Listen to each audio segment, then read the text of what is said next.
Hello. Well, hi, everyone. Thank you so much for coming out tonight, and welcome to Zibby's Bookshop. We have Lea Carpenter and Jordan Moblo here to discuss Ilium, so congratulations to the two of you. This will be about a 30-minute discussion between the two of them, and then obviously Q&A if you all have any questions, and then the book signings whenever you're ready. Thank you. Thank you all for coming. Thank you for being here. I'm so excited to be here on a Thursday night. I got to work an hour early, so any excuse to come down. So first of all, I want to say happy Pub Week, like happy Publication Week. I know it's a big week. Can you tell us a little bit how it's been? Like, congratulations. It's a huge week for you.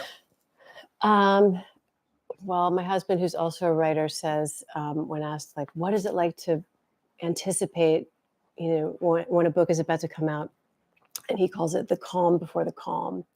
It's meant to be funny, but the idea is that it's really hard for a book to find its way in the world, and so many books kind of catch on after the fact, whether it's related to a television adaptation or just some strange lightning bolt through social media.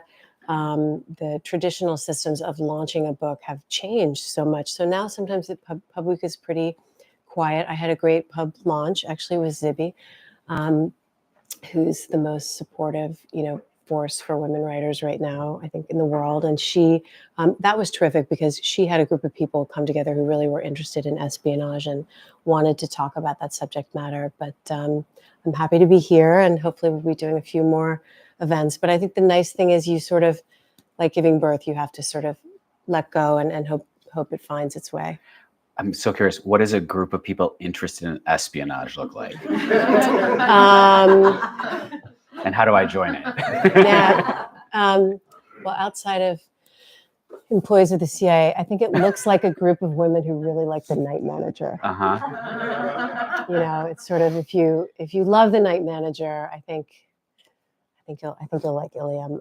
No, I think there are so many different types of espionage that we've been sort of living in the content relation to, whether through television or film. And some of it is very gritty and dark, and some of it is very male, and some of it tilts a bit more towards glamour. I'd put Le Carré in that field. So I think there are lots of bad actors in this book, but also hopefully lots of pretty places, and they balance each other out.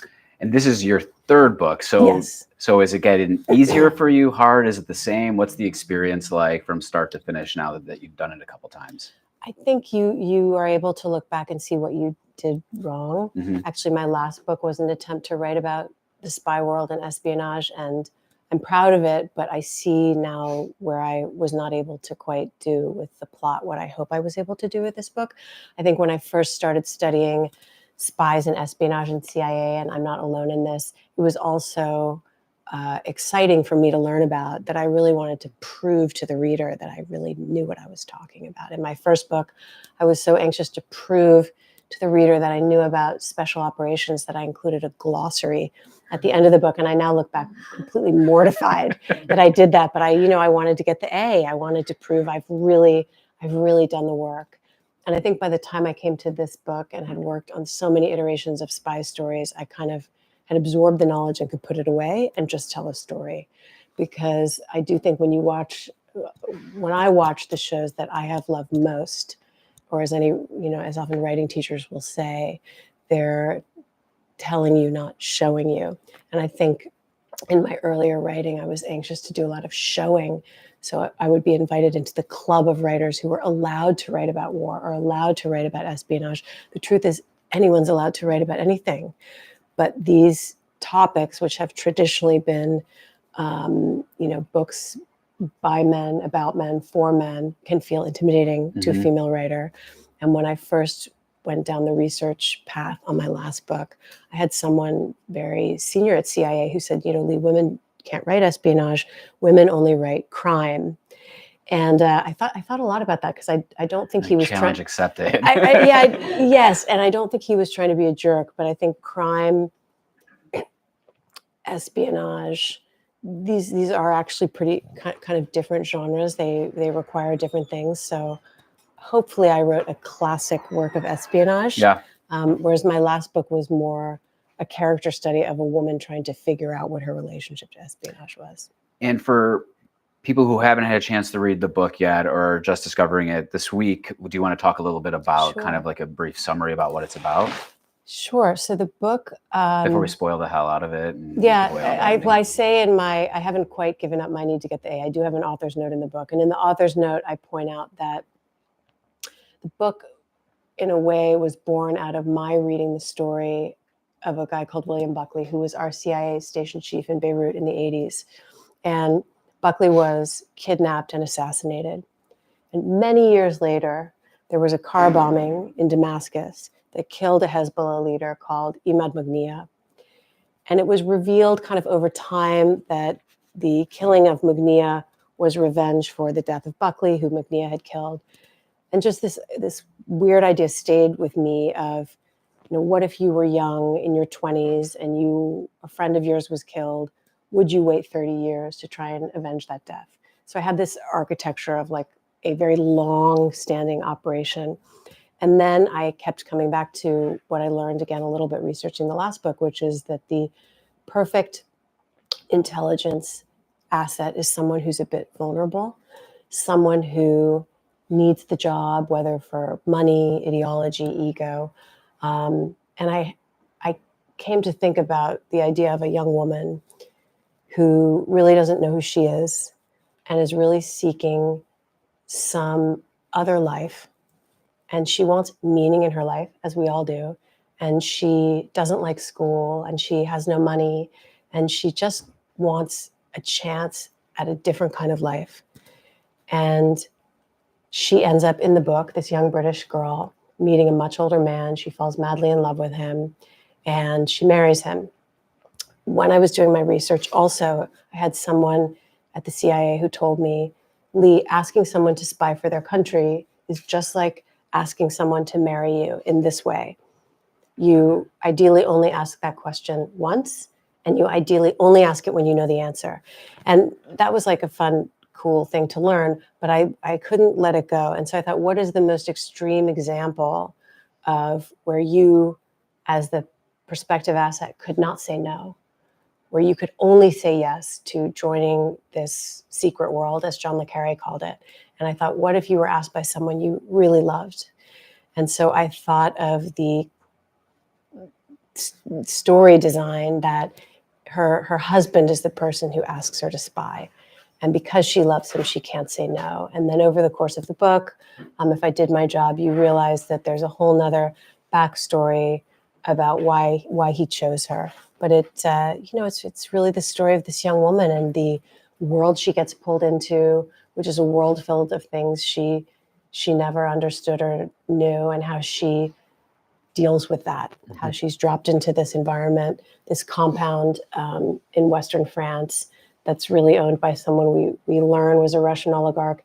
And how does she figure out how to be herself and then who she is inside that world? You kind of talk a little bit already, but I'm going to maybe embarrass myself here, but I've never really myself enjoyed that many spy thrillers or John le Carré. But reading your book, and I was a little nervous about it when you asked me about doing this event, because I don't generally read these kinds of books. But your husband told you had to do it. He was going to kill you. Thank you. I just things that make me nervous, I say yes to. And I was like, let's do it. Let's read something outside my scope of things that I generally do, which is like the low grade twisty thriller that I just love that I can read in a couple hours. And this ended up being something that was completely blew my mind over the weekend. Like you asked my husband, I didn't put it down all weekend. I really loved it. And it is very representative of those kinds of throwback thrillers. And so I'm spy thrillers. So I'm curious, what kind of was your inspiration in kind of deciding to kind of go down that path, not only to write an espionage thriller, but it feels very much of those kinds of throwback books. Well, my agent and friend Sylvie, who's here tonight, knows that I had the opportunity to work with a producer called Simon Cornwell, who is the son of David Cornwell, also known as John le Carré. Le Carré was his pen name. And in working on a project with him, he talked a lot about his father, and he talks about his father in the third person. Le Carré does it this way, Le Carré thinks this way. And I went through that journey on that project, and I sort of thought, I can't believe that I have not read more John le Carré. I can't believe that I have not read more Graham Greene. I don't think that those writers are on most high school or college syllabi. I think that these sort of masters of what was the Cold War espionage genre are kind of easily avoidable unless you seek them out. So then we went into COVID, and I sort of thought, I want to read some of these books. And I was so surprised by it because, like you, I had sort of not necessarily thought they would be for me.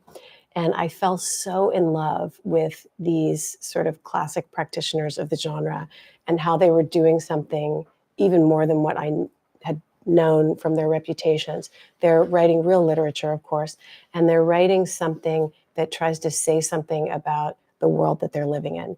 And I thought, maybe I can do that. I don't know. I've never been very good at plot, but I thought maybe I can write something that architecturally feels like an espionage novel. And at the time I thought, well, I'll just choose a really weird villain who will be Russian, because there are no Russian villains. This was back in 20. And I'm going to have him brutally assassinated by a very cool Ukrainian female assassin. And then, of course, the war started, and that became like plausible. So it didn't seem too weird. But the real theme of the book, aside from her life and her journey, is to raise this question. And I hope if I did my job right in that final chapter, I show you the truth about these characters. I've tried to tell their story in the first 99% of the book. And then in the last pages, I sort of try and take the reader through the truth of their backstories. And in revealing the truth of their backstories, hope the reader maybe will question how they had judged each one of these characters, who's a good guy and who's a bad guy. There definitely isn't like black and white characters in the book. They're all very morally gray in interesting ways. I'm curious, because you also are a screenwriter. So when it comes to the next thing you write, how did you decide that this was going to be a book versus a screenplay? And to go off that, I also think it's interesting because I work a lot in adaptations and turning books into TV shows and movies. And a lot of the time we'd take a book and you don't realize so much of it is internalized in the main character's head. And in your writing, you can see so much in so little. In the 200 pages, there's so much that is in glances and looks, and it's on the page in a really discernible way that almost feels like you're reading a script or watching it in the cinema. And I'm curious, how do you make that decision in your writing? Well, I'm super new to screenwriting, so I don't have a lot of experience there. But I remember I was working with this director, Peter Berg, and this documentary came out on Netflix called The Center Cannot Hold. It was a documentary about Joan Didion. And there's a moment in the documentary where in her inimitably sort of gracious way, she's asked a similar question, like, what is the difference between writing books and screenwriting? And her answer, my recollection of her answer is, she says, well, a screenwriter is just making notes for the director. That's their job. The director is the artist, but the screenwriter is building a blueprint. I hadn't seen it yet, but Pete Berg called me and said, have you seen this? It has the best description of screenwriting I have ever heard. Yes, I'm the blueprint architect. But I think with this story, I was just at a point where I really wanted to write a third book, because my first two books, 11 Days and Red, White, Blue, were both kind of moving towards this story in a way. One was more focused on the military, one was more focused on the spy world. But I thought,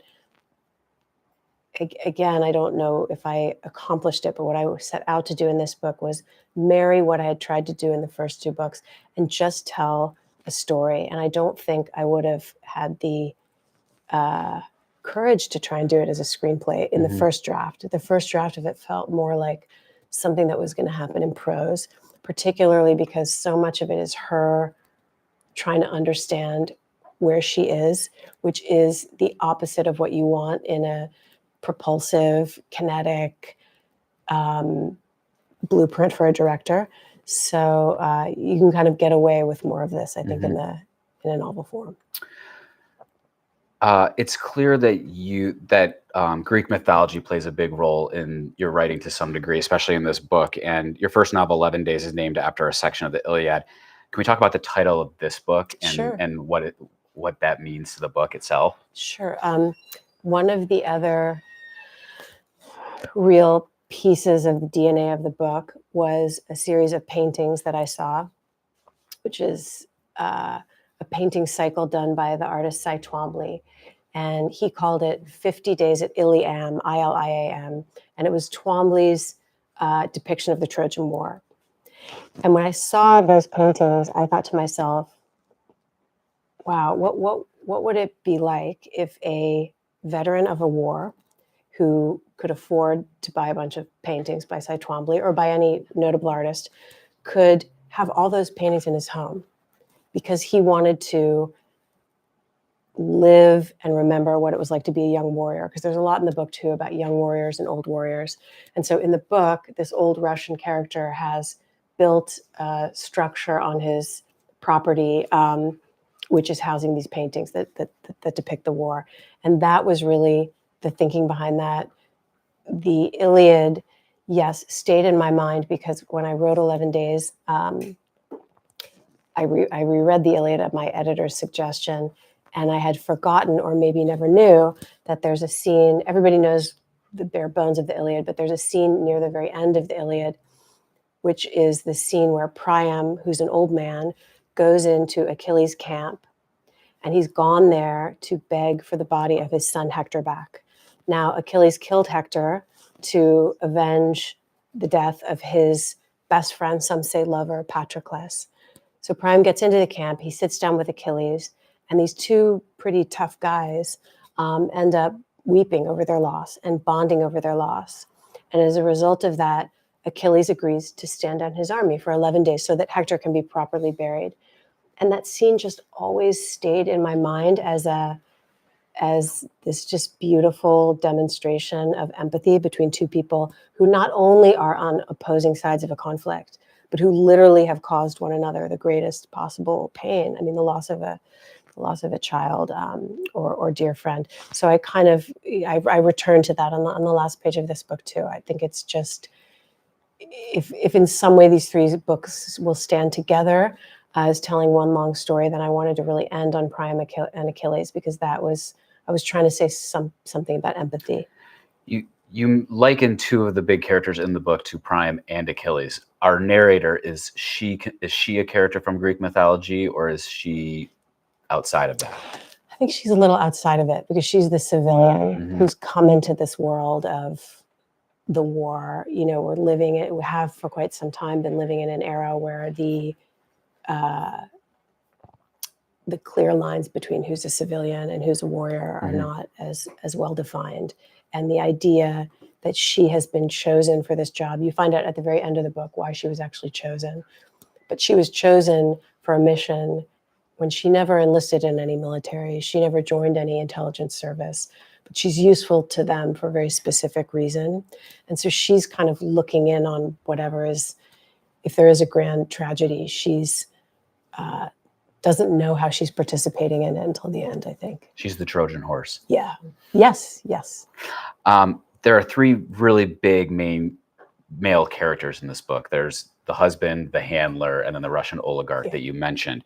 And they're all older men who have distinct life experiences. And our narrator is this young woman who kind of changes who she is depending on which of these men she is with at certain points in the book. And I'm curious, she says in the book that it's not her history with her father that draws her to these men. I'm curious, what is it about each of them that she is attracted to? I think, good question. Her husband, Marcus, the guy she marries, is a very roguish character who says at one point in the book, he can't sleep. So he says at one point in the book, sleep is the only thing that won't go to bed with me. And he sort of seduces her in sort of the classic roguish way. And then he disappears from the scene of the book. And two other very serious people come in who are career espionage actors who are trying to get a job done. And then it's no more romance and seduction, or less romance and seduction. And I think she sees in them people who will protect her and take care of her. And I think she wants an identity. She's the most extreme example of someone willing to morph her identity because she doesn't like the one she has. So I think that was the attraction. And I kind of hint at maybe there's more than that with the other two men, but I think the only one she really loved was her husband. And it's interesting, on the flip side of that, the women in the book feel like those are the characters that are almost like, maybe a bad pun, the Achilles heel to the men in the book to some degree, right? And they really are the ones that are the linchpin of a lot of the catalyst for the action and the twists that happen.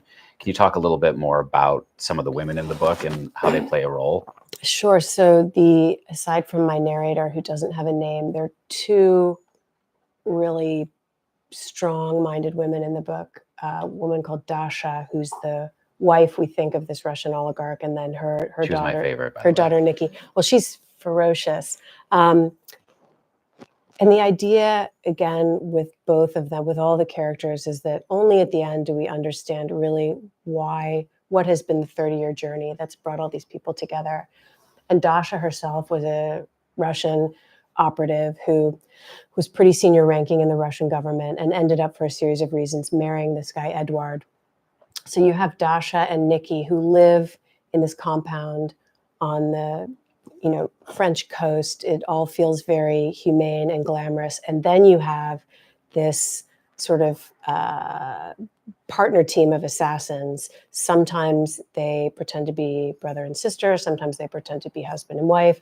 Their code names for this operation are Jack and Jill. So we only know them in the book as Jack and Jill, but Jill is the most sort of skilled assassin of her generation. So you have in Nikki, Dasha, and Jill, three women who, are killers in a lot of ways, but they are the women, once the narrator gets into the world of these people, these are the only women she has to turn to. And I think she learns a bit about her own vulnerability through seeing how ruthless they are. Mm-hmm. Why doesn't the narrator have a name in your book? I'm really not good with names. You ran out after 6. So it started out, I didn't name her because I'm not good with names. I always refer to hearing Aaron Sorkin say that he gives his characters placeholder names in the first draft of his scripts, which are the names of NFL players. And then he goes back and rewrites and like puts the actual names in. I think one of the reasons I've struggled with names is that as soon as you name a character, and I'm also a big sports fan, so as soon as I name a character that's the name of anyone who's ever played on any sports team ever, primarily, football or basketball, I'm just thinking of that person.